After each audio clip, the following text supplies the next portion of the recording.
veteran himself. Congressman, it seems like things are spiraling out of control. Am I wrong?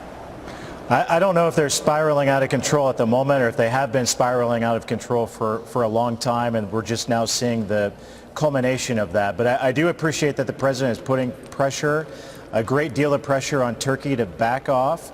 It's great to see Vice President Pence and Secretary of State Pompeo heading to Turkey tomorrow to call on Erdogan to back off as well. The president has said that he's going to enact tough sanctions and put pressure on Turkey. I'm going to do everything I can to help him do that as Congress goes back into session tonight. We're prepared to pass strong sanctions of our own if the sanctions that the president imposes aren't strong enough.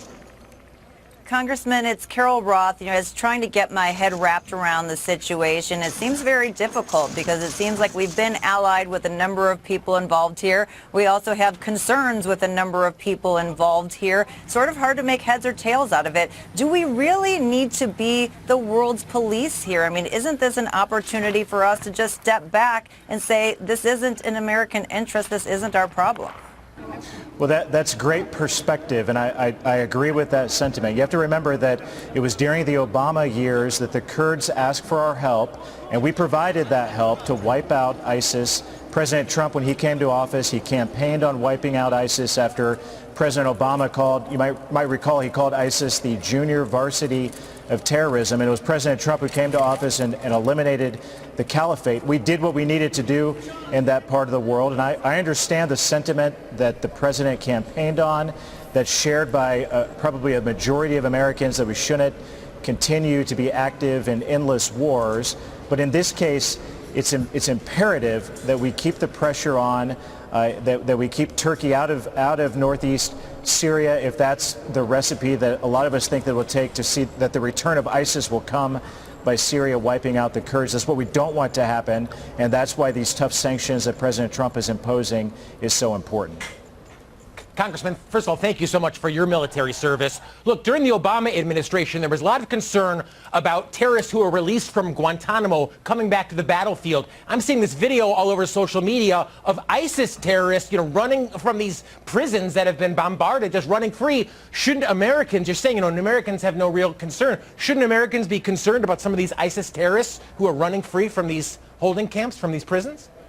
There's no doubt about it, and that's my concern, shared by a majority of my colleagues on both sides of the aisle, and I think shared by the administration as well, that if the Kurds are wiped out by Erdogan and his allies and the Russians, others, that will be the recipe with which ISIS will see a return to that region. That's what we don't want to happen, and that's why the administration needs to put more pressure on Erdogan, on Turkey, to say your military is no match for ours. If the sanctions don't work and you don't back off, then we will take the force necessary to make sure that you do. Congressman, Christina Parts-Nettles here. I just want to first echo what Carol was just saying, that the president did campaign back in 2016 about ending these endless wars, and often we forget that that does mean we have to abandon some of our allies. However, how concerned are you going forward the relationship between Turkey and Russia, especially when it involves the purchases of military equipment? We know that Turkey is going ahead against U.S. wishes, against NATO wishes.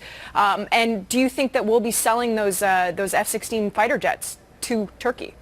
Well, we shouldn't sell our F-35s, any other platform, to the Turks because of their alliance with Russia. Russia, Iran, Turkey, this is the axis of evil on the global stage today. And that's why I'm most concerned. Yes, I wish that the administration would have put more pressure on Turkey from the outset.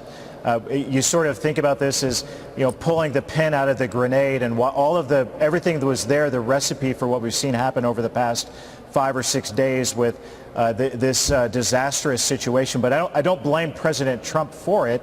But the recipe was there. It's been there for centuries in this part of the world, as these factions have been fighting for a very long time. But our 50 troops wasn't going to stop Turkey, but a larger projection of force, which it appears the administration is showing right now, and which is they're boosting our military assets in that part of the region. Vice President Pence once again, and Secretary of State Pompeo on their way there to try to diplomatically untangle it.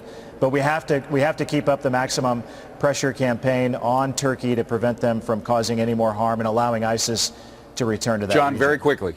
Congressman, in 2011, Camp Bucca closed in southern Iraq. That gave the leadership to ISIS, and also a vacuum of leadership in Iraq caused ISIS to form. I just don't see any difference in what's going on now, and abandoning our allies of so long also seems very much the un-American way, sir. Again, it's a talking point that we're abandoning our allies. When we still have troops in the region, we're boosting our military capacity there as a show of force to Turkey. We have the Vice President, the Secretary of State going there to diplomatically untangle this mess. At this point, we haven't abandoned anybody. In fact, it's quite the opposite in my view. Sir, these deaths are not a talking point. You can't trivialize it to that extent. Our 50 troops weren't going to prevent this disaster from happening. This was probably a long time coming, but that's beside the point. At this point, we have to do whatever we can to prevent Turkey from causing even more